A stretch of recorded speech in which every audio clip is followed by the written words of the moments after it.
সুপ্রিয় দর্শক, শুভ সন্ধ্যা। মেহেরপুর প্রতিদিন স্টুডিও থেকে স্বাগত জানাচ্ছি আমি মাহবুব চান্দ। সংবাদ বিশ্লেষণ অনুষ্ঠানে আজকে স্টুডিওতে আমন্ত্রণ জানিয়েছি মেহেরপুর প্রতিদিনের চিফ রিপোর্টার, মেহেরপুর জেলা প্রতিনিধি, ভোরের কাগজ মুর্তজা ফারুক রূপকের সাথে কথা বলবো আজকে পত্রিকার নানান সংবাদ নিয়ে। মুর্তজা ফারুক রূপক, আপনাকে স্বাগত জানাচ্ছি। ধন্যবাদ আমাদের সংবাদ বিশ্লেষণ অনুষ্ঠানে। আমার হাতে যে পত্রিকাগুলো আছে, আমি প্রথমেই পত্রিকার সংবাদগুলো একটু পড়ে শোনাই। মেহেরপুর প্রতিদিন আছে। মেহেরপুর প্রতিদিনের প্রধান সংবাদটি হচ্ছে সমাজসেবা ডিডির বিচারের দাবিতে সাংবাদিকরা একাট্টা। মেহেরপুরে সাংবাদিকের উপর হামলা ও ক্যামেরা ভাঙচুরের প্রতিবাদে সভা, তার নিচেই আছে আন্দোলনের মুখে সমাজসেবার ডিডি আব্দুল কাদের বদলি। দ্বিতীয় সংবাদটি আছে police cyber support for women সেবা কার্যক্রম চালু, এটি একটি সংবাদ। মেহেরপুরের দুই তরুণের মিক্সড মার্শালে স্বর্ণপদক জয়। মেহেরপুরে নতুন করে 2 জন করোনা আক্রান্ত। ঝিনাইদহে পুলিশকে ফাঁসাতে আসামির হাসপাতালে ভর্তি। দর্শনায় নির্বাহী অফিসারের সাংবাদিকদের সাথে মতবিনিময়। মুজিবনগরের ছাত্রীদের মাঝে স্যানিটারি ন্যাপকিন বিতরণ। মেহেরপুরে ক্ষুদ্র উদ্যোক্তাদের ঋণ সুবিধার দাবিতে স্মারকলিপি। কোটচাঁদপুরে যুবলীগের আনন্দ মিছিল। কোটচাঁদপুরে সাংবাদিকের সাথে অসৎ আচরণ। ফের রেড জোন বাংলাদেশ, আজ বাজারে আসছে 10 টাকার নতুন নোট। আমার হাতে আছে মাথা ভাঙার প্রধান সংবাদটি করেছে তত্ত্বাবধায়ক সরকার ব্যবস্থা বাতিল নিয়ে সংসদে বিতর্ক। দামুড়হুদার রামনগরে গৃহবধূর রহস্যজনক মৃত্যু, হত্যার অভিযোগ। স্ত্রীর ঝুলন্ত লাশ নামিয়ে পালিয়ে গেলেন স্বামী। চুয়াডাঙ্গা জেলা মাদক দ্রব্য নিয়ন্ত্রণ অধিদপ্তরের অভিযানে গাঁজা সহ আটক 2। আলমডাঙ্গার শালিকার আহসান ও হাটবোয়ালিয়ার নজরুলের কারাদণ্ড। ফলো আপ একটা নিউজ আছে। জীবননগরের উথুলিতে ব্যাংকে ডাকাতি ঘটনায় গ্রেপ্তার হয়নি কেউ। ব্যাংকের নিরাপত্তা ব্যবস্থা ছিল একেবারেই ভঙ্গুর। পছন্দের বিদ্যালয়ে ভর্তি হতে পারবে প্রাথমিকের শিক্ষার্থীরা। চুয়াডাঙ্গায় আরও 2 জন করোনা আক্রান্ত, নতুন 20 জনের নমুনা সংগ্রহ। বায়োমেট্রিক রেজিস্ট্রেশন না করলে হবে না নবায়ন। যুদ্ধকালীন কমান্ডার হার্দির বীর মুক্তিযোদ্ধা শেখ ওমর ফারুকের লাশ রাষ্ট্রীয় মর্যাদায় দাফন। এটি ছিল মাথা ভাঙা। আমার কাছে আরও 2টি পত্রিকা আছে, আমি এটা নিয়ে আগে আলোচনাটা শুরু করি। আমি প্রথমেই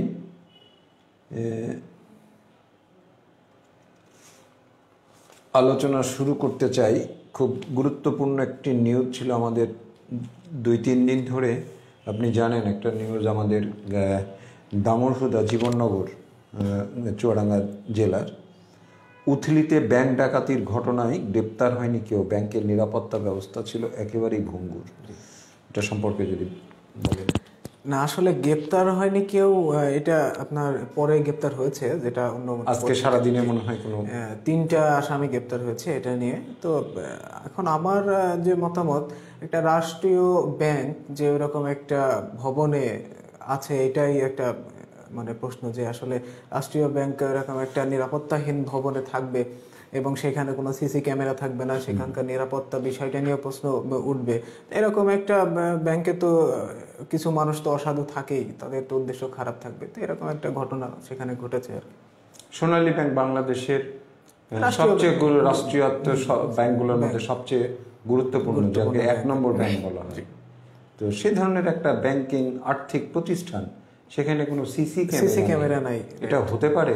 হ্যাঁ, ওই যে আমাদের খুলনা বিভাগে যে অতিরিক্ত ডিআইজি সাহেব নাহিদ ইসলাম উনি এসেছিলেন, উনি ক্ষোভও প্রকাশ করেছেন এই বিষয়ে যে এত বড় একটা সরকারি ব্যাংক যে এখানে এরকম একটা ভবনে আছে, আবার সেখানে কোনো সিসি ক্যামেরা নাই এবং নিরাপত্তা নিয়ে প্রশ্ন, যে নিরাপত্তাটাও খুব দুর্বল দুর্বল দুর্বল। না হয় আপনি চিন্তা করেন যে দিনে দুপুরে ধরেন একটা 3 জন হেলমেট পরে আসলো আর একটা ব্যাংক থেকে টাকা পয়সা লুট করে নিয়ে গেল, এটা কেমন একটা ঘটনা।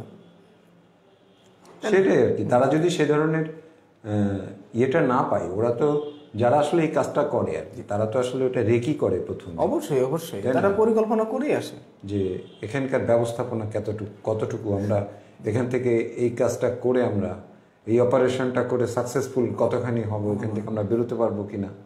তো তারা খুব স্বল্প সময়ের মধ্যে সকলের মোবাইল ফোনগুলোও তারা এক জায়গায় করেছে, যাতে তারা কোনো জায়গায় ফোন করতে না পারে, এবং পিপিই পরে ঢুকেছে। আমাদের এই করোনাকালীন যে পরিস্থিতি যাচ্ছে এর মধ্যে পিপিই পড়েছে, পড়ে তারা এই ধরনের একটা ব্যাংক ডাকাতি করে ফেললো। এটা আসলে মানে একটা অবাক করার বিষয় যে বাংলাদেশের বর্তমান যুগে যেরকম একটা ঘটনা ঘটে গেল জনসম্মুখে দিনে দুপুরে। আমরা ডিজিটাল যুগে প্রবেশ করেছি, আমাদের ওখানে সিসি ক্যামেরা নেই একটা এত বড় আর্থিক প্রতিষ্ঠান ব্যাংকিং কার্যক্রমে, তাই না? আমরা কথা বলি আরেকটা বিষয় নিয়ে। চুয়াডাঙ্গা জেলায় মাদকদ্রব্য নিয়ন্ত্রণ অধিদপ্তরের অভিযানে গাঁজা সহ আটক 2, আলমডাঙ্গার শালিকার আহসান ও হাটহাজারিয়ার নজরুলের কারাদণ্ড। প্রশ্ন হচ্ছে, আমরা মাদক নিয়ে প্রতিদিন কথা বলি, প্রতিদিন আমাদের এই সংবাদ বিশ্লেষণ অনুষ্ঠানে মাদক হচ্ছে একটা কমন আইটেম। এই পত্রিকায় নাই তো ওই পত্রিকায় আছে, ওই পত্রিকায় নাই তো ওই পত্রিকায় আছে, বা বেশিরভাগ দিন প্রতিটা পত্রিকাতেই মাদকের নিউজ আছে। এই মাদক উদ্ধার হচ্ছে শুধুমাত্র গাঁজা বেশিরভাগ ক্ষেত্রেই, আর পরিত্যক্ত অবস্থায় পাওয়া যাচ্ছে ফেনসিডিল বাইয়ে। আমরা আসামি পাচ্ছি না। আপনি প্রতিবেদন করে থাকেন একদম তৃণমূল পর্যায়ে, সরেজমিন যে প্রতিবেদন, আপনার এই ইদানিংকালের মাদকের ভয়াবহতা চূড়ান্ত জায়গায় চলে গেছে। এই মাদকের উপরে আপনার অবজারভেশনটা কি? আসলে আমাদের মেহেরপুর এবং চুয়াডাঙ্গার যে এলাকা কিছু আছে, যে সীমান্তবর্তী এলাকা, তো এসব এলাকা দিয়ে সীমান্ত এলাকা, তো এই জন্য মাদকটা খুব সহজেই কিন্তু ভারত থেকে আসে। আর আমার অবজারভেশন বলতে, আমি খুব সম্প্রতি গেছিলাম গাজীপুর সীমান্তে একটা অনুসন্ধানী নিউজের জন্য মাদকের বিষয়ে। তো সেখানে আমি খুব কাছে থেকেই দেখেছি কাঁটাতার, এবং ওইখানের যারা এর সাথে জড়িত খুব কৌশলে তাদের কাছ থেকেও আমরা জানতে পেরেছি আসলে তারা কিভাবে আসে। এখানে আপনি যেটা বলছেন যে পরিত্যক্ত অবস্থায় শুধু উদ্ধার হয়, হ্যাঁ, এটা পরিত্যক্ত অবস্থাতেই উদ্ধার হয়, আসামি উদ্ধার কিন্তু হয় না, আটক হয় না। ফেনসিডিল বলেন, ভারতীয় মদ বলেন, বেশিরভাগ ক্ষেত্রেই এটা বিজেপির ক্ষেত্রে বেশি হয়। তাছাড়া অন্যান্য প্রশাসন যেগুলো আছে, তারা তো যারা আপনার ওই পরিবহন করে, মূলত যারা আমরা বাংলা ভাষায় যেটাকে লেবার বলা হয়, বহনকারী, শুধুমাত্র গুটি কয়েক তারাই আটক হচ্ছে ঘুরে ফিরে। কিন্তু আসলে এটাকে নিয়ন্ত্রণ করছে ওই এলাকায় এর যে প্রধান যে নায়ক, মাদকের মূল যে হোতা, সে কিন্তু ধরাছোঁয়ার বাইরে থাকছে। আমার যে অনুসন্ধানের একটা তথ্য এসছে, আপনার ওইভাবে কিশোরদের ব্যবহার করা হয় মাদক বহনের ক্ষেত্রে। কাঁটাতারের ওই পার থেকে ফেলে দেওয়া হয়, এই পারে তারা রাতের অন্ধকারে, তাদের একটা নির্দিষ্ট গন্তব্যস্থান থাকে, সেইখান থেকে একটা দূরত্বে একটা লোকেশন থাকে, তাদেরই দেওয়া লোকেশন, সেখানে পৌঁছে দেয়। এই 1-1.5 কিলোমিটারের ভিতরে হয়তো তাদের এই ডিস্টেন্সটা থাকে কাঁটাতার থেকে। এখানে পৌঁছে দিতে পারলে পার খ্যাপে 1,500 টাকা করে কন্ট্যাক্ট। 1,500 টাকা? ওই হ্যাঁ, 1,500 টাকা সেই যে জায়গায় দেবে, সেই জায়গায় পৌঁছে দেবে, সে 1,500 টাকা পাবে। এটা নিয়ে কিছুদিন আগে একটা ভলিউম আছে, কি পরিমাণের মাদক সেটা আপনার ওই যে বায়ার যে প্রথম কিনবে, এখন মনে করেন ওইখানে একবারে কিন্তু সব ফেলে না, যদি একবারে ধরা পড়ে তাহলে কিন্তু আবার তার পুরোটাই লস হয়। ওটা ধাপে ধাপে আসে। মনে করেন সেইখানে 2 কার্টুন ফেললো, কি 24টায় থাকলো, কি 48টা, 50টা, 100টা এরকম থাকলো, একজনকে সেট আপ করলো যে এখন তো প্লাস্টিকের বোতল বহন করতে খুব সহজ, তো বললো যে এরকম পেশায় তোমাকে টাকাটা দেওয়া হবে, তুমি এই জায়গা থেকে পৌঁছে দাও। আর ওই এলাকার মানুষগুলো তো সব নিম্ন শ্রেণীর মানুষ, নিম্ন আয়ের মানুষ, তাদের অর্থনৈতিক অবস্থা দুর্বল। তো এই ধরনের কিছু ছেলেপেলেকে তারা বাছাই করে আর টাকার লোভ দেখিয়ে তারা ধরেন এই কাজটা করছে। শিশুরা নির্দিষ্ট জায়গা থেকে কাঁটাতারের বেড়ার খুব কাছাকাছি থেকে তারা একদম মানে কাছাকাছি থেকে না, এক কাটা তার থেকেই এই পারে, জাস্ট এই পার থেকে ওই পার আপনি থ্রো করে কতটুকু দিতে পারবেন পার করে, ঠিক ওই ডিস্টেন্স থেকে তারা নিয়ে আসছে। হ্যাঁ, সেখানে ধরা পড়ছে না তা না, ধরা পড়ছে ওই যে পরিত্যক্ত অবস্থা, হয়তো দেখছে ওরা অন্ধকার কোথাও ফেলছে, এটা হয়তো দেখা যায় না, পরে বিজেপি যায় উদ্ধার করছে, এরকম হয়। আর না দেখা যাচ্ছে তারা করছে, ওটা ফেলে থেকে পালা যাচ্ছে। আপনি ওইখান থেকে একটা নির্দিষ্ট স্টেশনে আসলো, স্টেশনে ওই স্টেশন থেকে ওই জায়গা থেকে এক জায়গায় হয় দেশের বিভিন্ন জায়গাতে আপনার ওইটা, ওখান থেকে আবার ওই স্টেশন থেকে আরেক স্টেশনে নিয়ে যাওয়ার আরেকটা মাধ্যমের মানুষ আছে, আরেকটা মাধ্যমের মূল হোতা তার কন্টাক্ট শুধু আপনার ফোনে কিংবা অন্য কোনো মাধ্যমে, কিন্তু সে সরাসরি ফেস হচ্ছে না। এবং আপনি আরেকটা বিষয় দেখবেন যে আমরা এ পর্যন্ত যতগুলা মাদক যারা এই ব্যবসা করতে যে আদান প্রদান করতে যে ধরা পড়েছে, তারা কিন্তু যে মূল হোতা অনেককে নামই জানেন, যে কে হোতা, কার হয়ে কাজ করছে জানেই না। ব্যবসাদারদের ভিতরেও আবার আছে, একদম চূড়ান্ত পর্যায়ের ব্যবসাদারটা আমরা যাদেরকে একদম মাফিয়া ডন বলছি, তাদের সাথে লিঙ্ক আছে এতদূর পর্যন্ত আছে, অবশ্যই আছে। ওখান থেকে যদি আমরা স্থানীয় পর্যায়ে ধরি, এনে বিভিন্ন ধাপে ধাপে নানান জনের এখানে ব্যবসায়ী অংশীদারিত্ব আছে, নানান পার্সেন্টেজ আছে, কোনোভাবেই সেই জায়গায় পৌঁছানো যাচ্ছে না যারা এটাকে বহন করছে তারা। আমরা বারবার শুধু তাদেরকেই ধরছি। আচ্ছা, এটা গেল একটা দিক, যে যারা ব্যবসার সাথে জড়িত, এই মাদকের ব্যবসা, আর্মসের ব্যবসা। কিন্তু এর সাথে আছে আমরা খালি চোখে যেটা দেখছি, যে মাদকের ব্যবহার, মাদক আসক্ত যে সমস্ত পরিবারগুলো সাফার করছে, তাদের যে সমস্ত সন্তানেরা এই মাদকের সাথে মাদক সেবন করছে, এটার পরিস্থিতিও তো ভয়াবহ। এটা পরিস্থিতি খুবই ভয়াবহ। স্কুল কলেজ পড়ুয়া ছেলে পেলেও এখন এই মাদকে আসক্ত। আপনি সম্প্রতি দেখেছেন হয়তো কিছুদিন আগে মেহেরপুরে যে আপনার যে একটা আঠা জাতীয়, যেটা আপনার প্লাস্টিক এগুলোতে জোড়া লাগানোর কাজে ব্যবহার করা হয়, সেইগুলোও কিন্তু মাদক নিচ্ছে। তাও কি কোন বয়সে? 12 থেকে 15 বছরের কিশোররা। এবং আমি যেটা বললাম যে মাদকের যে বহনকারী যে 12 থেকে 15 বছর, এরাও কিন্তু কৌতূহলবশত দুই একটা খেতে খেতে এক পর্যায়ে তারাও কিন্তু ওই নেশায় আসক্ত হয়ে যাচ্ছে।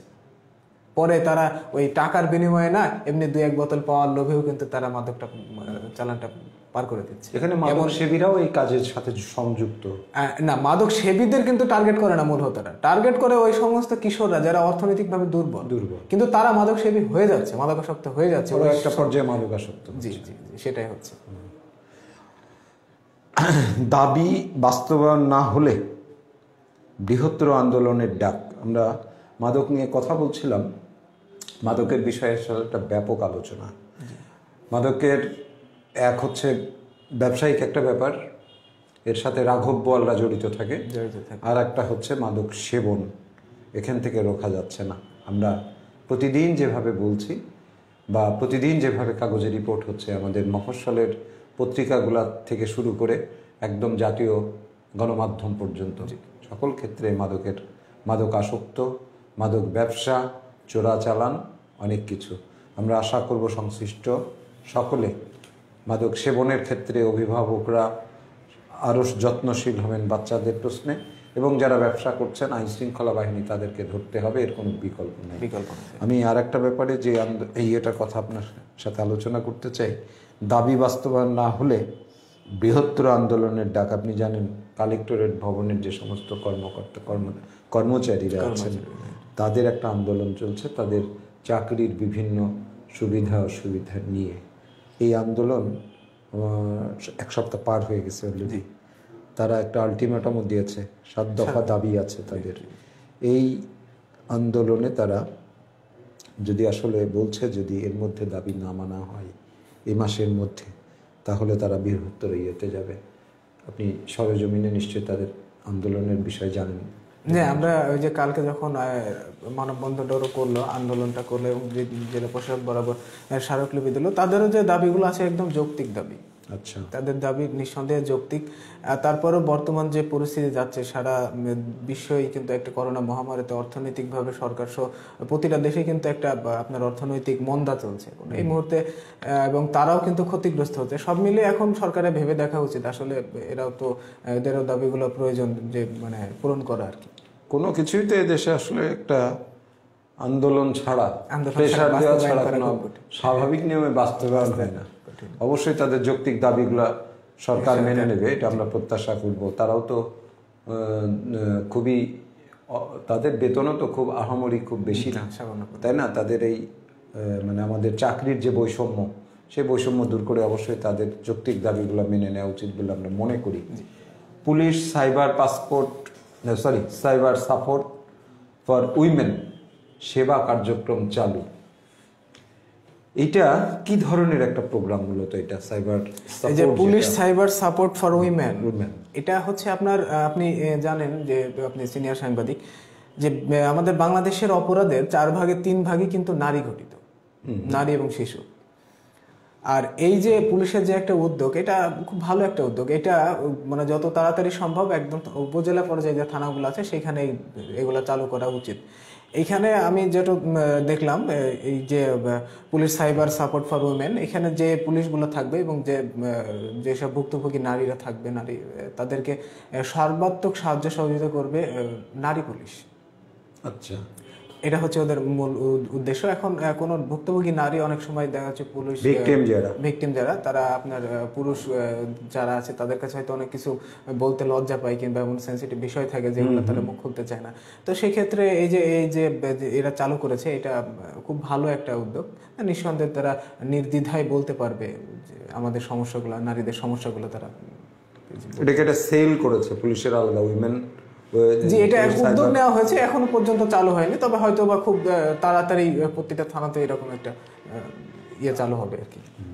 আচ্ছা, মেহেরপুরে 2 তরুণের মিক্সড মার্শালে স্বর্ণপদক জয়। এই বিষয়টা, এই খবরটা বাংলাদেশের স্বনামধন্য হাবিব এটা কোথাকার? ওরা মেহেরপুরে 2 তরুণ, একটা হচ্ছে আপনার স্বর্ণপদক অর্জন করেছে কুতুবপুরের, আর একটা হচ্ছে আপনার গাংনের কাজীপুর। Martial art. আসলে আমরা এটা খুব ভালো লাগছে যে আমাদের মেহেরপুরের সন্তানরা, ছেলেরা, তারা বিভিন্ন জায়গাতে কিন্তু কোনো না কোনো বিষয়ে অবদান রাখছে। দেখেন মার্শাল আর্ট কিন্তু এদিকে আগ্রহ কিন্তু খুব কম, কিন্তু এর ভিন্ন ধর্মী একটা উৎসাহ নিয়ে তারা এদিকে কাজ করে স্বর্ণপদক জয় করেছে। এটা কিন্তু খুব ভালো একটা জিনিস। আপনি জানেন গত বছর আমাদের মেহেরপুরের আমজুপির একদম কৃতি সন্তান, সে ভারত থেকে সে একটা মার্শাল আর্টেই কিন্তু সে একটা পদক নিয়ে এসেছে। আচ্ছা, তো খুব ভালো একটা জিনিস। আমার মনে হয় যে মেহেরপুরে এই ধরনের কিছু ছেলেদের নার্সিং করার জন্য কোনো প্রতিষ্ঠান, কোনো সংগঠন কিংবা ক্লাব একটা উদ্যোগ নিলে হয়তো এরকম 2 জন কেন আরো অনেকজনাই এই ধরনের কৃতিত্ব বয়ে। এটা তো একদম মানে ব্যক্তিগত উদ্যোগে, একদম ব্যক্তিগত উদ্যোগে, নিজস্ব এদের তেমন কোনো ক্লাবের সাপোর্ট নেই, তেমন সেরকম কোনো মানে আপনি এরা হচ্ছে পৃষ্ঠপোষকতা নাই, এদের সাপোর্টটা মানে এদের প্রধান যে শক্তি সেটা হচ্ছে নিজস্ব উদ্যোগ। আমরা কত নেগেটিভ নিউজ করি এবং আমরা এই সমস্ত সন্তানদের ব্যাপারে বলি যে সব ডিরেল হয়ে যাচ্ছে, মোবাইলে আসক্ত হচ্ছে, অ্যান্ড্রয়েড মোবাইল, এবং মাদক আসক্ত হচ্ছে, তাই না?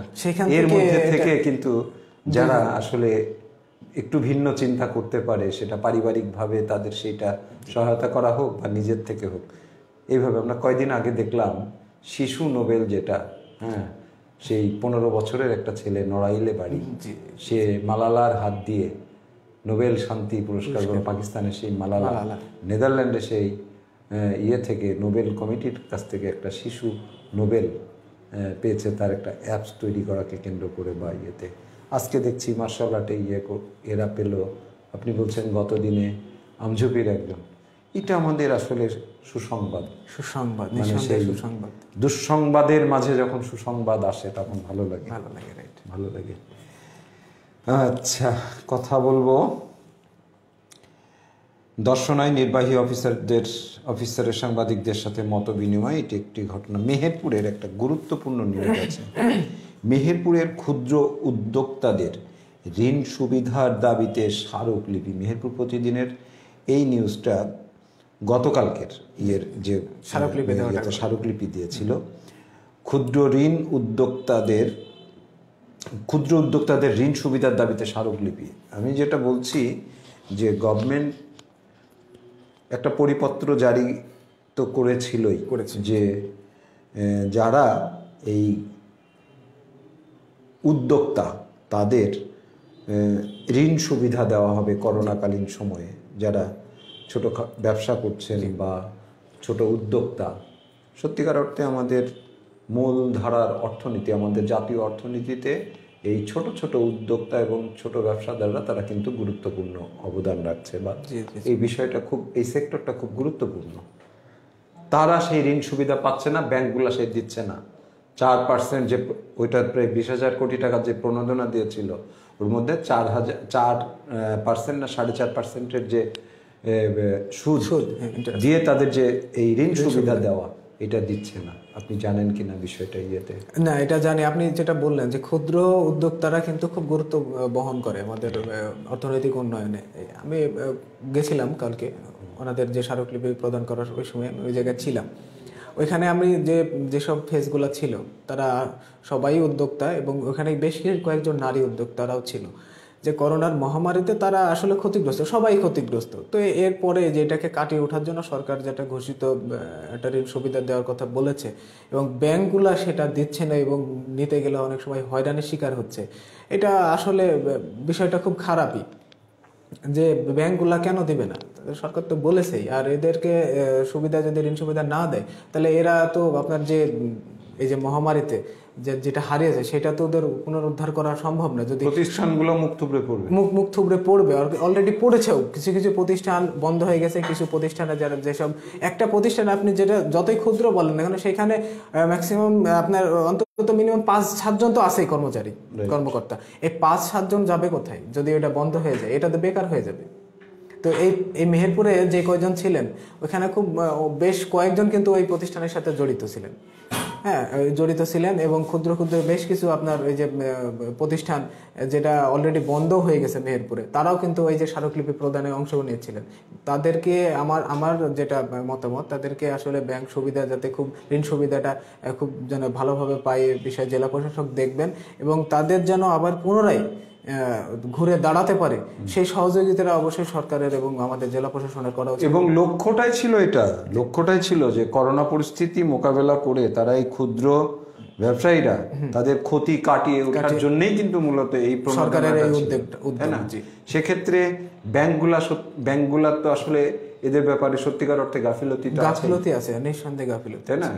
সেই মানে একটা ঋণ সুবিধা পেতে একটা ব্যাংকে যে পরিমাণ হয়রানি নানা নিয়েতে, সেক্ষেত্রে তাদের যে অভিযোগ, এই অভিযোগটা তো খুব যৌক্তিক।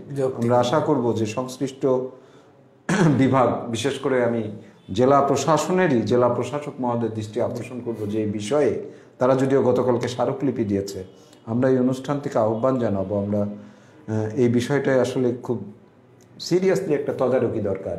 নচেত এরা এই সমস্ত প্রতিষ্ঠানগুলো ক্ষতিগ্রস্ত হবে, সেখানে একাধিক পরিবার প্রতিষ্ঠানে কর্মরত, সেই প্রতিষ্ঠানগুলো, সেই একাধিক পরিবারগুলোও খুব ক্ষতিগ্রস্ত হবে।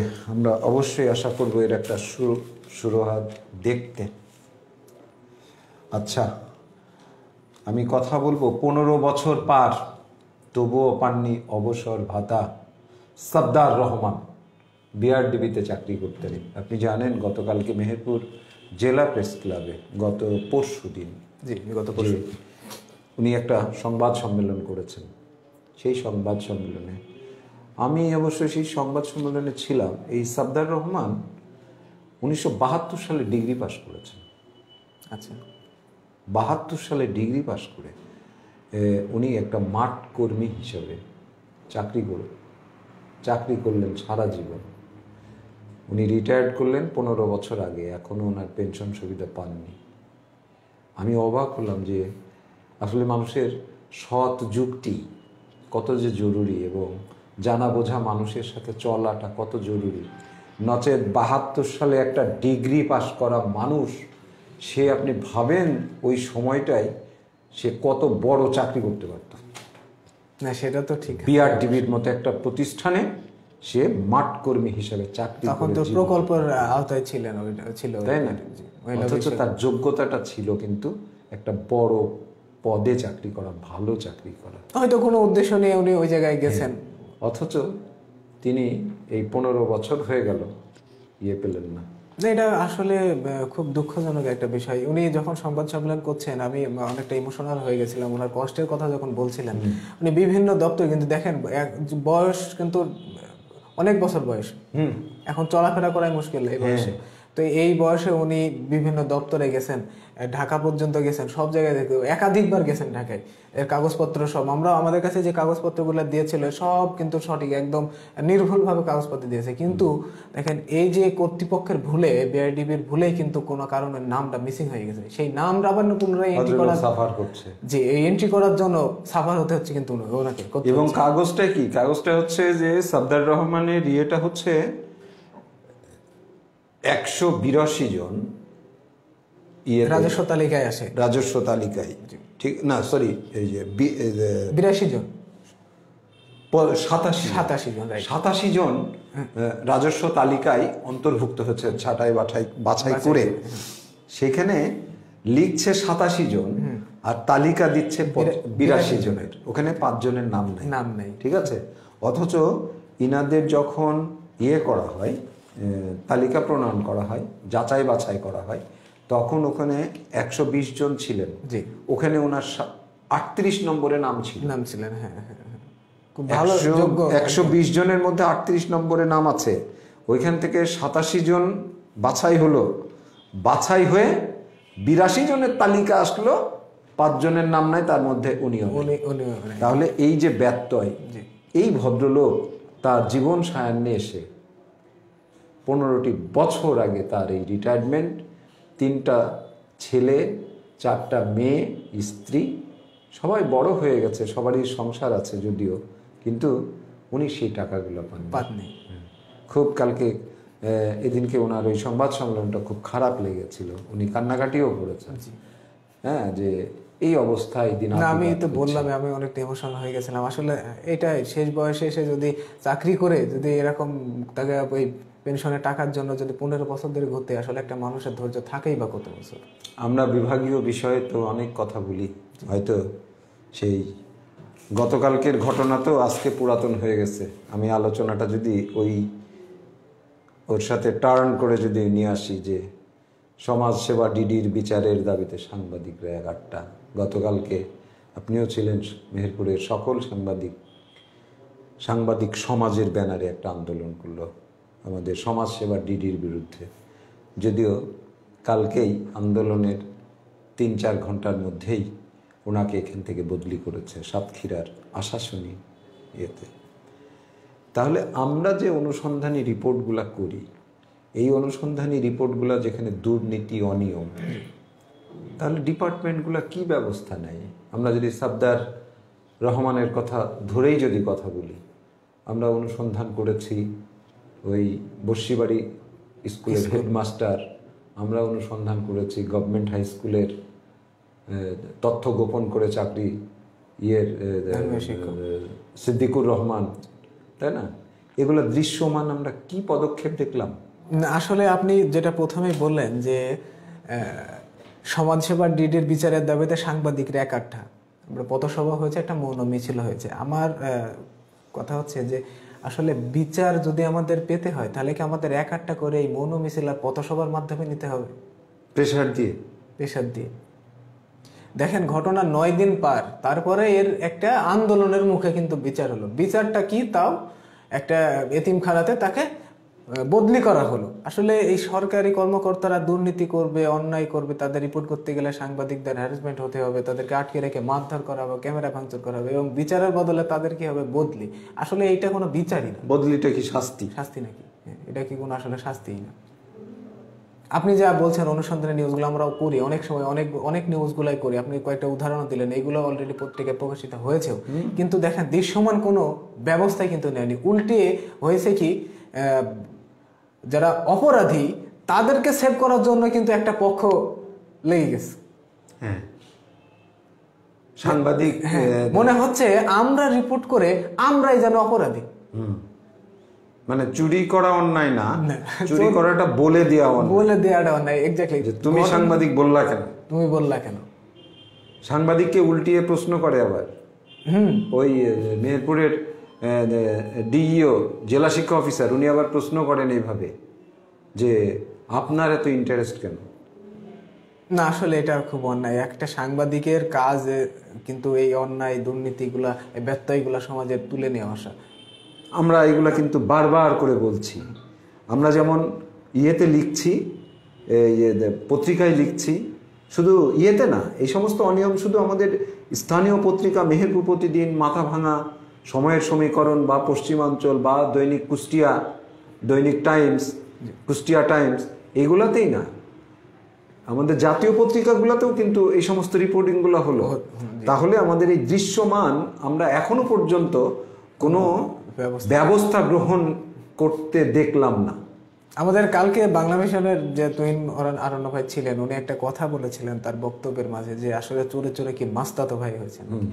ঘটনা কিন্তু অনেকটা ওই রকমই, আসলে সবাই এর সাথে কোনো না কোনো ভাবে জড়িত থাকে, একজন ধরা পড়লে আর একজন তাকে সেভ করার জন্য চেষ্টা করে। আপনি ঠিক বলেছেন, এবং আমরা চেষ্টা করব, আমরা আমাদের ফোরামে যত জায়গায় যতক্ষণ এই ধরনের বিষয়ে কোনো ধরনের কোনো ব্যবস্থা গ্রহণ হবে না, আমাদের দায়িত্ব হচ্ছে প্রতিনিয়ত ফলো আপ করা, প্রতিনিয়ত, যে অমকের বিষয়ে এই রিপোর্ট হয়েছিল, এখনো কোনো ব্যবস্থা হয়নি।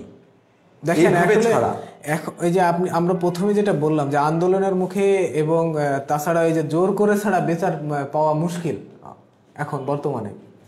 তো এই আপনি যেটা বলছেন যে একটা নিউজকে বারবার নার্সিং করতে আসলে বারবার নার্সিং করে একটা সাংবাদিকের জন্য কিন্তু একটা, কিন্তু দেখুন মানুষজন অনেকেই বলবে যে এটা কোনো উদ্দেশ্য প্রণোদিত ভাবেই কিন্তু নিউজটা করে, আসলে কিন্তু কোনো সাংবাদিক কোনো উদ্দেশ্য নেই কোনো নিউজ করে না, অন্যায় ব্যত্যয় সেটা তুলে নিয়ে আসার জন্যই করে, সেটার যথাযথ ব্যবস্থা যাতে হয়, সেই জায়গা যাতে সমাধান হয় সমস্যার, সেই জন্যই কিন্তু নিউজটা করে।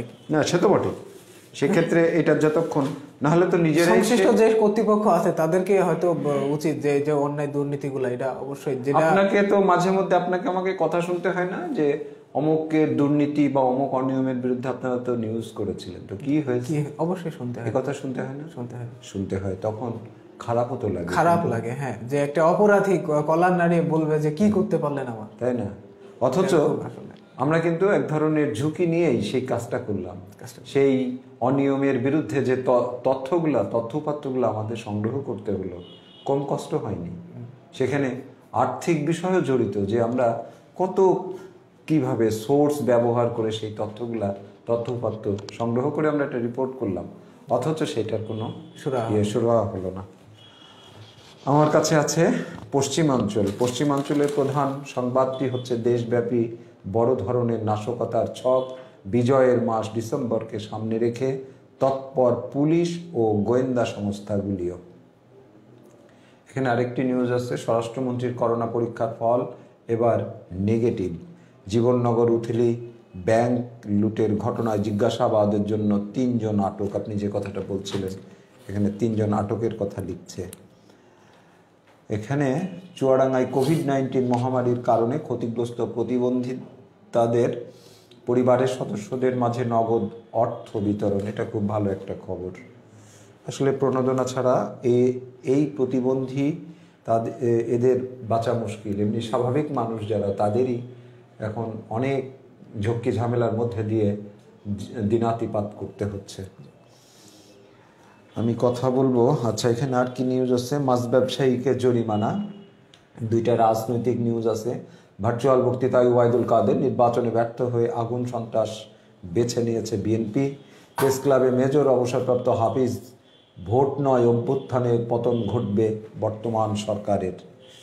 এটি একটি রাজনৈতিক রিপোর্ট। খুলনা বিভাগীয় সমন্বয় কমিটির নির্দেশনা মোতাবেক চুয়াডাঙ্গা জেলা আওয়ামী লীগের সাংগঠনিক রিপোর্ট হস্তান্তর। আমার হাতে আছে সময়ের সমীকরণ। পিছিয়ে যাচ্ছে এসএসসি ও এইচএসসি পরীক্ষা। অগ্রগতি নেই মডেল মসজিদ নির্মাণের। আমি এইটা নিয়ে একটু কথা বলবো। মডেল মসজিদ 560টা মডেল মসজিদ সারা বাংলাদেশে। আমি যদি আপনাকে বলি মেহেরপুরেও সেই অর্থে 4টা মডেল মসজিদ, তাই তো? 3 উপজেলায় 3টা এবং জেলার 1টা। আপনার অবজারভেশন? আমরা যে মডেল মসজিদ 560টা সরকার ঘোষণা করেছিল, মডেল মসজিদ নির্মাণের একটা মেয়াদও কিন্তু দিয়ে দিয়েছিল। মেয়াদটা আগামী ডিসেম্বরে কিন্তু শেষ।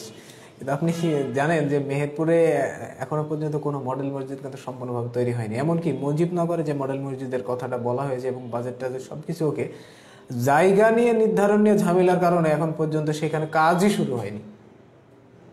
আসলে সরকারের যে উদ্যোগটা ছিল সেই উদ্যোগটা নিঃসন্দেহে কিন্তু সেটা পজিটিভ এবং ভালো এবং আপনার সুনামযোগ্য একটা উদ্যোগ, কিন্তু দেখেন আমাদের এই কোনো না কোনো ঝামেলার কারণে হয় ঠিকাদারি প্রতিষ্ঠানের, না হয় দেখা যাচ্ছে সংশ্লিষ্ট কর্তৃপক্ষের, এই বিষয়টা যেহেতু গণপূর্ত বিভাগ দেখছেন তাদের গাফিলতি, কোনো না কোনো কারণে কিন্তু কাজটাই ঢিলে হচ্ছে এবং কোনো জায়গায় শুরু হয়নি, এরকম একটা ব্যাপার। না, সেক্ষেত্রে আমি যতটুকু জানি, এই আপনি যেটা উদাহরণ দিলেন, আপনি এই আমাদের মুজিবনগরের যে মডেল মসজিদটা, এখানে ঠিকাদার ক্ষতিগ্রস্ত হচ্ছে। ঠিকাদার কাজ করতে চায়, তার যে আর্নেস্ট মানি সেখানে জমা দিতে হচ্ছে, অন্যান্য যে পরিপত্র অনুযায়ী এই সমস্ত কাজের এন্ট্রিতে ঠিকাদারের যে আর্থিক ভাবে যে জামানত রাখতে হয় যে টাকাটা, এর নানান যে পরিপত্র আছে, ঠিকাদার সেটা করেছে কিন্তু তাকে ব্যাংক ইন্টারেস্ট গুনতে হচ্ছে। না, এটা অবশ্যই ঠিকাদারের ব্যর্থতা নেই, ব্যর্থতা তো অবশ্যই গণপূর্ত বিভাগের, কারণ ঠিকাদারকে আপনি যদি বুঝায় না, শুধু গণপূর্ত বিভাগের না, সেখানে প্রশাসনেরও, উপজেলা প্রশাসনের, যে সে এখনো পর্যন্ত ঠিকাদারের কাছে এই জমিটা হস্তান্তর করতে পারেনি যে আপনি এই জায়গায় আপনি মসজিদটা নির্মাণ করেন, না পাইলে তো ঠিকাদার সেখানে কাজ শুরু করতে পারবে না। তো সেক্ষেত্রে ঠিকাদার কিন্তু ক্ষতিগ্রস্ত হচ্ছে সেই অর্থে। আমি যতটুকু জানি, আমরা অনেক ক্ষেত্রে ঠিকাদারকে দোষ দিই, ঠিকাদারের নানান কিছু মানে অনিয়ম তো থাকে ঠিকাদারি কাজে, সেখানে ডিপার্টমেন্টের সংশ্লিষ্টতা থাকে, ঠিকাদার এবং ডিপার্টমেন্ট যোগ সাজসে করে, কিন্তু এই বিষয়ে ঠিকাদার রীতিমতো সাফার করছে যে তাকে জায়গা বুঝিয়ে না দেওয়ার কারণে সে কাজ শুরু করতে পারছে না। আমরা আশা করব এই বিষয়টি অবশ্যই সংশ্লিষ্ট প্রশাসন দেখভাল করবেন। পিছিয়ে যাচ্ছে এসএসসি এবং এইচএসসি পরীক্ষা। এখন আপনি আপনার এই সাংবাদিকতার প্রফেশনের সাথে আপনি একজন শিক্ষকও বটে, কিভাবে দেখছেন এই আসলে যে বর্তমান পরিস্থিতি, এটা তো আসলে এজন্য পিছিয়ে যাচ্ছে এসএসসি, এটা তো আসলে কাউকে দায়ী করা যাবে না। এটা একটা বৈশ্বিক যে মহামারী চলছে, এই জন্য এতে তো ক্ষতি হচ্ছেই সবারই। দেখেন আবারও কিন্তু প্রায় গত মার্চ থেকে বন্ধ, 17 মার্চ থেকে এখন পর্যন্ত দফায় দফায় বন্ধ হয়ে আছে প্রতিষ্ঠান। এই কারণেই বন্ধ হয়ে আসছে যে আসলে আমরা কোনো কিছু কিন্তু বন্ধ নেই, সবকিছু চলছে, শিক্ষা প্রতিষ্ঠান ব্যতীত সবকিছু। আমার প্রশ্নটা ওই জায়গায় যে সবকিছু চলছে, শিক্ষা প্রতিষ্ঠানই বন্ধ। জি, এখানে একটা কারণও আছে। আপনি দেখেন যে আপনার যে ইমিউনিটি বডির, যেটা করোনা পরিস্থিতি যেটা মোকাবেলা করার, হয়তো যারা স্কুল কলেজে পড়ে তাদের এরকম না, তারা কোমলমতি বাচ্চা, তাদেরকে হয়তো সরকার ফেলতে চাচ্ছে না কোনো ধরনের বিপদে। একটা আপনি ভাবেন যে কোনোভাবে যদি একজন এফেক্টিভ হয় ভাইরাসে, তাহলে এটা তো আরো ওর মাধ্যমে তো আরো ছড়াই যাবে, এবং বাচ্চারা যদি হয়, যদি অ্যাটাক মানে ইফেক্টিভ হয়, তো সেই ক্ষেত্রে তাদের এই যে কাটিয়ে ওঠাটাও কিন্তু তাদের জন্য খুব মুশকিল। এই জন্য তারা হয়তো এই উদ্যোগটা নিয়েছে, এবং যে শিক্ষা সরকার বিভিন্ন মাধ্যম কিন্তু ব্যবহার করছে অনলাইনগুলোতে, যাতে, এবং তার বারবার বলছে, এবং আমরাও বিভিন্ন জায়গায় তদারকি করছি, আমরাও নিয়মিত অনলাইন ক্লাস চালাচ্ছি, মেহেরপুরেও অনলাইন ক্লাস প্রতিনিয়ত চলছে, আপনি তো দেখেছেন, এবং প্রতিটা প্রতিষ্ঠান থেকে অনলাইন। আসলে অনলাইন ক্লাসটা চালানো কিন্তু সমাধান না, আমরা জাস্ট চেষ্টা করছি যারা শিক্ষার্থীরা পড়ার ভিতরেই থাকে, এবং আমরা তাদেরকে বাসাতে যাইও কিন্তু তাদেরকে অবজারভেশনে রাখছি, যে খোঁজ খবর নিচ্ছি যে আসলে তাদের পড়াশোনা কেমন চলছে। এবং সম্প্রতি 1 মাসের একটা সংক্ষিপ্ত সিলেবাসও হয়েছে, যেটা আমরা অ্যাসাইনমেন্ট দিচ্ছি প্রতি সপ্তাহে 3টা করে সাবজেক্টের উপরে। এই মাধ্যমে কিন্তু তাদেরকে এই যে শিক্ষা কার্যক্রমের ভিতরেই আমরা যতটুকু সম্ভব সরকারি নির্দেশনায় রাখার চেষ্টা করছি। কিন্তু এই যে অটো পাসের একটা হচ্ছে যে 6 থেকে 9 পর্যন্ত, এটা সম্ভব, কিন্তু এইচএসসি আর এইচএসসি এটা তো সম্ভব না, কারণ একজন এসএসসি পাস করে কলেজে যাবে, এইচএসসি পাস করে ভার্সিটি যাবে, আরও অন্য কোনো উচ্চ লেভেলে যাবে, এই ক্ষেত্রে আপনার তাদের তো একটা মূল্যায়ন সার্টিফিকেট লাগবে। তাই সেজন্য দেরিতে হলেও এটা হয়তো পরীক্ষাটা হবে। এবং যে পরিস্থিতি আমাদের আসছে, যে শীতের এই পরীক্ষা হওয়ার জন্য শিক্ষামন্ত্রী বলছেন যে অন্তত 3টা মাস ক্লাস করতে হবে, যে ক্লাসটা নিতে পারছেন না, ওয়ে নাই তো ক্লাসের কোনো, উনি 3টা মাসের কথা বলছেন। জি বলছেন। তো সেই ক্ষেত্রে উনি, এটা আসলে পরিস্থিতির উপর নির্ভর করে, পরিস্থিতির উপরে। ইতিমধ্যে তো আপনার ডিসেম্বরের 19 তারিখ পর্যন্ত তো আবার বন্ধ।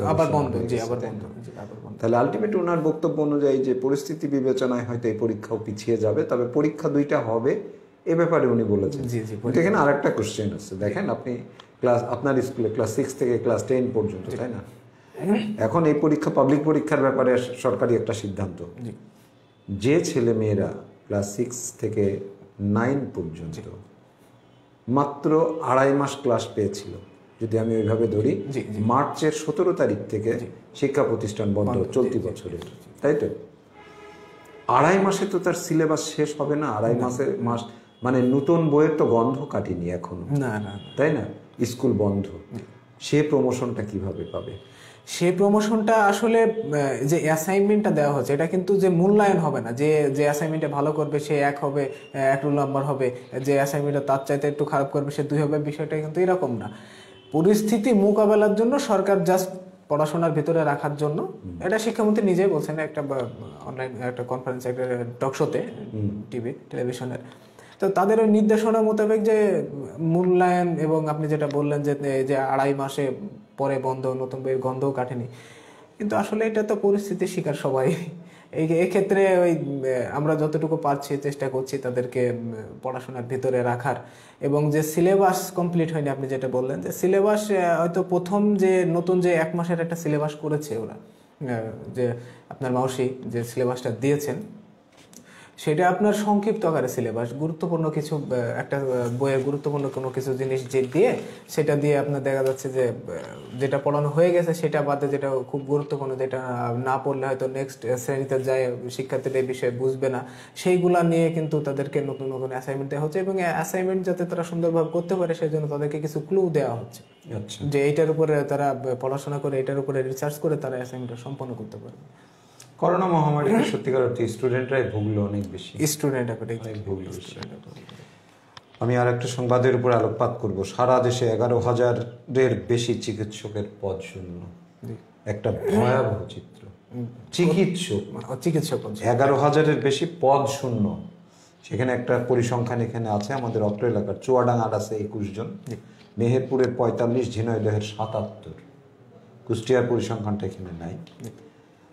আমার মেহেরপুর 45 জন ডাক্তার নাই, 21 জন ডাক্তার চুয়াডাঙ্গায় নাই, ঝিনাইদহে 77 জন নাই।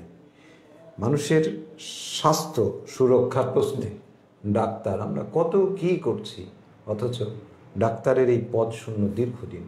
আমরা বিভিন্ন সময় পত্রপত্রিকায় আমরা লিখি, জাতীয় দৈনিক সহ স্থানীয় সকলকে, মেহেরপুর হসপিটালের কথা। এখানে আজ থেকে 6-7 বছর আগে 250 বেডের হসপিটাল, এটা তাই না, ছিল 100 বেড। 100 বেডের বিপরীতে ডাক্তার থাকার কথা 45 জন, 43 জন। খাতা কলমে 250 বেড হয়েছে। 250 বেডের তার ডাক্তারের থাকার কথা, ফ্যাসিলিটিস থাকার কথা 70+। আমার এখন ডাক্তার আছে খুব বেশি হলে 19 জন না 20 জন, 45 জন ডাক্তার নাই। কিভাবে দেখবেন? আসলে বিষয়টা, ব্যর্থতাটা সারা দেশেই, কিন্তু এই আপনি বলছেন 11,000 ডাক্তারের ঘাটতি। আমি গত কয়েকদিন আগে দেখলাম আমাদের যে মেহেরপুর 1 আসনের সংসদ সদস্য এবং জনপ্রশাসন প্রতিমন্ত্রী এক প্রশ্নের উত্তরে তিনি বলছিলেন যে বিভিন্ন জায়গায় বিভিন্ন হাসপাতাল, এবং স্বাস্থ্যমন্ত্রী বলেছেন যে যে হাসপাতালগুলোতে ঘাটতি আছেন সেগুলো পূরণ করার চেষ্টা করছেন। এখন যদি ডাক্তারই না থাকে তাহলে পূরণ হবে কিভাবে? ডাক্তার তো আপনার চাইলেও কেউ ওই হাসপাতালে, ডাক্তার আছে, তাহলে এই ডাক্তারগুলো কোথায় আছে? এখনো নিয়োগ প্রক্রিয়ার হয়নি না, সেইটা সরকারের ব্যর্থতা। প্রতি বছর ডাক্তার বেরোচ্ছে, অবশ্যই সরকারের ব্যর্থতা। তাদেরকে এই যে অপূর্ণ জায়গাগুলো আছে, সরকার সদর হাসপাতাল, জনগণ সরকারি হাসপাতালের প্রতি আস্থা হারিয়ে ফেলছে। কারণ এই কারণেই তো এখন যাচ্ছেন, চিকিৎসা পাচ্ছেন না, ডাক্তার নেই। একটা আপনি বলছেন 250 বেডের হাসপাতালে যে 20 জন ডাক্তার দিয়ে চলছে, 20 জন আপনি খোঁজ নিয়ে দেখেন, আমরা যতটুকু জেনেছি 20 জনও নিয়মিত আসে না। শুধু তাই না, এটা এই 11,000-এর যে পদ খালি, এর এন্ট্রিতে আমাদের এই গত পরশু না তার আগের দিন আমাদের মাননীয় স্বাস্থ্যমন্ত্রী উনি সংসদে বলেছেন যে 2,000 কতজন যেন ডাক্তার নেওয়ার যে প্রক্রিয়া সেটা রেডি হচ্ছে। ঠিক আছে, আমি যদি এর সাথে আপনাকে বলি, আমি মেহেরপুরের চিত্রটা যদি বলি, আমার যে সমস্ত প্রতিষ্ঠানগুলা, আমি শিক্ষা প্রতিষ্ঠানের কথা যদি বলি, মেহেরপুর সরকারি বালক বিদ্যালয়, সরকারি বালিকা বিদ্যালয়, মেহেরপুর সরকারি কলেজ, মুজিবনগর সরকারি ডিগ্রি কলেজ, গাংনী সরকারি ডিগ্রি কলেজ, মহিলা, আমাদের মেহেরপুর সরকারি মহিলা কলেজ, এই সমস্ত সরকারি শিক্ষা প্রতিষ্ঠানগুলোতে যে পরিমাণ শিক্ষকের সংকট বছরের পর বছর, এগুলার কোনো সুরাহা নাই। মুজিবনগর সরকারি ডিগ্রি কলেজের আজকে ধারাবাহিকভাবে 3 বছর না 4 বছর ধরে প্রিন্সিপাল নাই। খুব দুঃখজনক, মাননীয় প্রতিমন্ত্রী উনি এমন একটা জায়গায় মন্ত্রণালয়ে আছেন, আমার মেহেরপুরে এই সমস্ত প্রতিষ্ঠানগুলোতে আমার জনপ্রশাসন প্রতিমন্ত্রীর ভূমিকা আমি আসলে অবাক হই। আমার জেলা পরিষদে নাই ইঞ্জিনিয়ার, মানে এক্সিকিউটিভ ইঞ্জিনিয়ার, বছরের পর বছর নাই। তাহলে এই সমস্ত প্রতিষ্ঠানগুলোতে আমরা আশা করেছিলাম যে আমাদের জনপ্রশাসন প্রতিমন্ত্রী মহোদয় উনি একটা ভালো রোল প্লে করছেন, খুব গুরুত্বপূর্ণ একটা মন্ত্রণালয়ে, কিন্তু মেহেরপুরে এই ধরনের প্রতিষ্ঠানগুলোতে একদমই মানে সেই পদ খালি রেখে আমাদেরকে চলতে হচ্ছে। আপনি যে প্রতিষ্ঠানগুলো বললেন এর বাইরেও আরো অনেক প্রতিষ্ঠান আছে, যেমন সড়ক ও জনপথ বিভাগের ওই 1, 2, 3টা জেলা চালাচ্ছে। রাইট, 2-3টা জেলা চালাচ্ছে, এখানে নাই এক্সিকিউটিভ ইঞ্জিনিয়ার, না স্থায়ী কোনো এক্সিকিউটিভ ইঞ্জিনিয়ার। তো আপনি যেটা বলছিলেন আমাদের জনপ্রশাসন প্রতিমন্ত্রী খুব একটা ভালো মন্ত্রণালয়ে আছেন, হয়তো আমরা আশা করতেই পারি যে আমাদের যেই ঘাটতিগুলো উনি অন্তত নিজের নির্বাচনী এলাকা হিসাবেও যদি দেখে বিষয়টা, যে আমার এলাকায় এই যেগুলো আছে সেইগুলো সুন্দরভাবে আমার প্রতিষ্ঠানগুলো চলবে, এই চিন্তা ভাবনা যদি ওনার ভিতর থাকা উচিত আমার মনে হয়। নিজের এলাকার টান তো থাকেই। তা আমি আশা করবো হয়তো উনি বিষয়টা ভালোভাবে দেখবেন, যে খালিগুলো আছেন এটা খুব তাড়াতাড়ি পূরণ হবে। এবং যদি একটা প্রতিষ্ঠানে যদি মনে করেন যে প্রধানকে বাপই বলেই আমরা নাকি, যদি বাপই না থাকে একটা সংসার, সেই সংসার কেমন ভাবে চলবে? আমি জনপ্রশাসন, আমি আজকে আমাদের এই সংবাদ বিশ্লেষণ অনুষ্ঠান থেকে আমি আমাদের মেহেরপুরের গণমানুষের এমপি বলা হচ্ছে যাকে, আমরা এই জনপ্রশাসন প্রতিমন্ত্রীর কাছে আমরা আহ্বান জানাচ্ছি, সেই অর্থে বিনীত আহ্বান জানাচ্ছি যে মেহেরপুরের এই ধরনের ক্রাইসিসগুলা দীর্ঘদিন ধরে চলছে, সেগুলো উনি মোকাবেলা করবেন, এই আমাদের এই অনুষ্ঠান থেকে আমরা আহ্বান জানাচ্ছি। শেষ করব আমরা একটা সর্বশেষ নিউজ দিয়ে। জীবননগরের অর্থনীতিতে খেজুর গাছ আশীর্বাদ, শীতকালীন সময় চলছে, খেজুরের রস, খেজুরের গুড় এবং পিঠাপুলির সময়। এই সময়টাকে, এই উপাদানগুলাকে কিভাবে ব্যাখ্যা করবে? আচ্ছা, আমাদের মেহেরপুরে যেহেতু এরকম তেমন ব্যাপক পরিসরে নাই, আমার সৌভাগ্য হয়েছিল যে দামোরহুদা এলাকায় আমার এক বন্ধুর বাসাতে গেছিলাম আমি একটা সময়। তো ওই এলাকায় দামোরহুদার জীবননগর, দর্শনা এবং যশোর টশোর আপনি জানেন যে খেজুর গাছ অনেক বেশি খেজুর গাছ, ওরা বাগান মানে করে, খেজুর গাছ চাষ করে অলরেডি বাগানে। আমরা তো সচরাচর রাস্তার পাশে এত পরিত্যক্ত কোনো জমিতে করে, আর ওরা কিন্তু বাণিজ্যিকভাবেই চাষাবাদ করে খেজুর গাছের। তো খেজুরের রস তো খুব সুস্বাদু, এটা তো কোনো সন্দেহ নেই। পিঠাপুলির ক্ষেত্রেও খুব বেশ ভালো, যেটা আমরা খুব অল্প পরিসরে যেটা ব্যবহার করি আমরা যতটুকু পাই। আর যে অর্থনীতিতে যে খেজুর গাছ, খেজুরের রস, খেজুরের গুড় যেটা ভূমিকা পালন করে, এবং আমি দেখেছি, আমি সেই বন্ধুর বাসায় তাদের কয়েক বিঘা জমিতে খেজুরের গাছ ছিল, ব্যাপক পরিসরে রস হতো, সেটা গুড় বানাতো। তো সেই গুড় আমাদের মেহেরপুরে তো মানে তাদের চুয়াডাঙ্গাতে এলাকা তো বিক্রি হতোই, এর পরে দেশের বিভিন্ন এলাকায় কিন্তু ওই এলাকার যে খেজুরের গুড়ের চাহিদা কিন্তু ব্যাপক ছিল, আর খুব সুস্বাদু গুড়, একদম নির্ভেজাল, হাতে করে তৈরি করা একটা, যে কোনো কেমিক্যাল বাদেই যে একটা ন্যাচারাল গুড়, সেটা বিভিন্ন জায়গায় একটা ব্যাপক চাহিদা ছিল। তো বিষয়টা এরকমই যে জীবননগরের যে অর্থনীতিতে আপনার খেজুর গাছ আশীর্বাদ, আসলে কিন্তু তাই। আমি নিজে চোখে দেখেছি সেইখানে, যে যাদের আগে থেকে অর্ডার না দিলে গড়ি পাওয়া যায় না, ব্যাপক চাহিদা।